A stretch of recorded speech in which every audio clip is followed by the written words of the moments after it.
Concern yang pertama bahwa perlu hilirisasi R&D, Research and Development. Itu langsung klop, nanti saya omongin.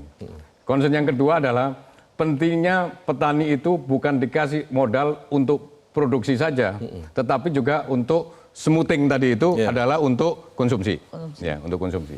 Nanti saya jawab pertama. Kenapa saya bilang klop? Ini klop dua-duanya. Ya. Yang pertama R&D. Di era globalisasi hanya satu yang tidak mengglobal, R&D. Oh. Makanya Mas Haikal bilang bahwa even perusahaan-perusahaan asing pun risetnya nggak di sini, gitu. Karena memang itu dijaga. Jadi semua produk dan barang dan jasa boleh mengglobal kecuali R&D. Kecuali risetnya. Justru risetnya yang nggak boleh Iya, mengglobal. karena itu memang kunci daripada itu adalah microchipnya itu sebenarnya. Itu. Dapurnya lah rahasia. Jadi jangan harap kita dapat tetesan daripada R&D itu tanpa invest sendiri. Jawabannya kalau begitu dari sekarang belum terlambat gitu. Untuk visi yang jauh tadi itu lakukanlah investasi di R&D.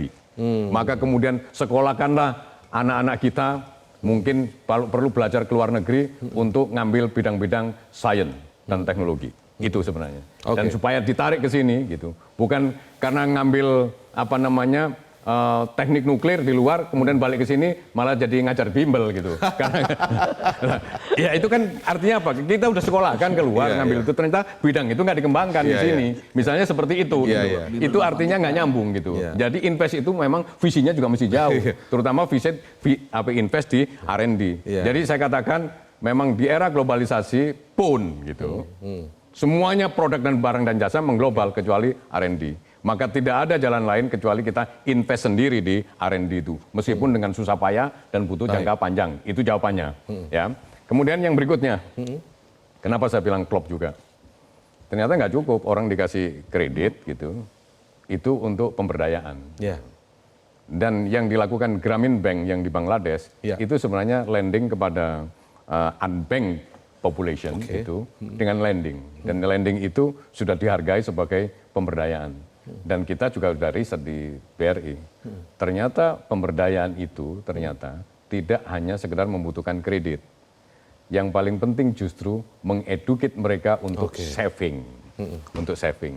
Jadi itu yang harus dilakukan. Jadi klop banget jawaban saya ini dengan concernnya Mas Haikal.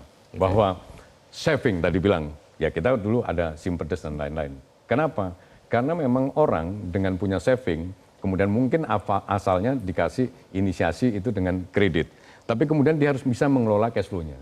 Dan pengelola cash flow yang baik adalah tabungan di bank. Sebenarnya itu. Dan kemudian dengan dia punya tabungan di bank, maka dia itu akan memiliki punya akses banyak terhadap produk-produk layanan keuangan. Contohnya, mereka menjadi aware terhadap risiko ekonomi keluarga, risiko kesehatan di keluarga. Maka kemudian mereka akan terjamin, mereka aware terhadap kebutuhan asuransi, asuransi kerugian, asuransi jiwa, dan lain-lain. Dan itulah yang akan menuju tadi itu, bahwa tumbuh secara istilahnya elegan gitu ya, dan kemudian merata gitu. Dan kemudian orang menjadi aware, orang menjadi aman juga. Karena sudah aware terhadap cover terhadap risikonya, maka orang menjadi aman. Jadi tidak hanya kaya, tapi merasa aman. Dan itulah yang membahagiakan gitu. Oke, baik, luar biasa sekali. Jelajahi cara baru mendapatkan informasi. Download Metro TV Extend sekarang.